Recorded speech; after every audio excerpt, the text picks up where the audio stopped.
Olá, meu nome é Wellington Quadros Tano, sou engenheiro agrônomo, professor no CPA, sou mestre em agricultura e doutor em tecnologia de produção agrícola. Eu vim aqui falar um pouco sobre a cana-de-açúcar. Você sabia que a produtividade tem uma forte influência no custo de produção da cana-de-açúcar? Acompanhe comigo nesse gráfico. Notem que quanto maior a tonelada de cana, menor é o custo de produção por tonelada.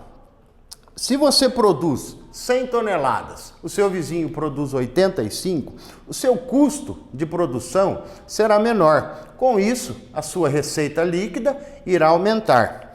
Temos que levar em consideração que hoje o nosso lucro depende da diminuição do custo. Antigamente nós conseguiríamos prever o nosso lucro, incluindo nos nossos custos e ditando o preço do nosso produto.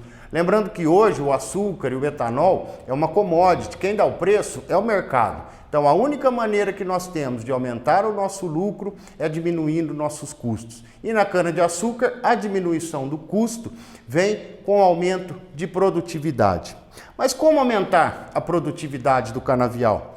Com plantio, com qualidade, uma adubação correta e os tratos culturais adequados. Nós não devemos economizar em nenhuma dessas etapas visando o aumento de produtividade da cana-de-açúcar. A famosa cana com 3 dígitos de produtividade, acima de 100. Um plantio com qualidade, com o número de gemas ideal, com espaçamento correto, com a cobertura após o plantio, uma adubação correta. Lembrando que quanto mais a sua cana produz, mais ela extrai de nutrientes. E com isso, maior deverá ser a nossa reposição em adubos. Os tratos culturais adequados, todos eles, controle de pragas, controle de plantas daninhas, enleiramento, corretivos, controle de formigas, não devemos negligenciar nenhum desses pontos. Essa é uma economia que não devemos fazer. Veja só os custos de produção da cana-de-açúcar. Veja que os tratos culturais representam o segundo maior custo, perdendo somente para a colheita. Mesmo sendo um custo elevado, o retorno é proporcional ao seu investimento. Veja que na formação dos canaviais, quando nós diluímos o custo de implantação do canavial pelos 5 anos de corte, o custo não é mais elevado do que os tratos culturais. Agora, qual a maneira de aumentar o lucro? A maneira mais barata, eu diria que sem custo algum, para aumentar o lucro da propriedade, do produtor, é através do aumento do ATR. Aumentar o ATR não tem custo.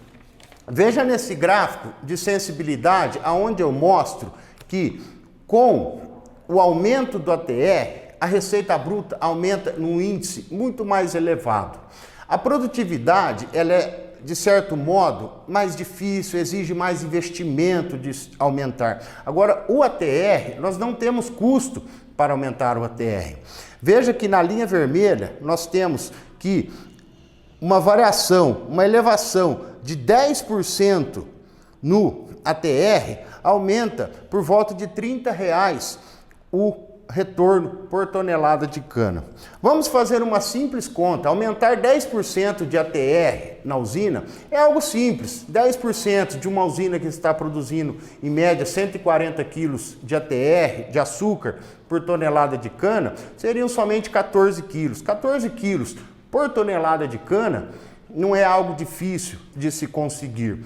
Agora vamos colocar 14 quilos por tonelada. Uma usina que moe 2.500.000 toneladas de cana. Vezes os 14 quilos, nós teríamos 35 milhões a mais de receita bruta, considerando que uma saca de açúcar hoje está por volta de R$130. 14 quilos por tonelada de cana, vezes 2.500.000 toneladas que uma usina produz, convertendo isso em sacas e no valor da saca, uma receita a mais de 35 milhões. É algo muito representativo.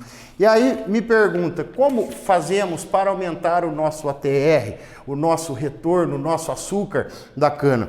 Colhendo a cana na hora certa, colhendo a cana madura, nunca colher a cana antes de que ela atinja o seu pico de maturação, fazendo o correto planejamento da colheita para que se consiga colher no local certo, na hora certa, de acordo com a logística de colheita da empresa. E claro, escolhendo a variedade ideal para aquela época de colheita e para aquele tipo de solo. Isso não tem custo e isso nos dá o retorno garantido do ATR. Fica a dica.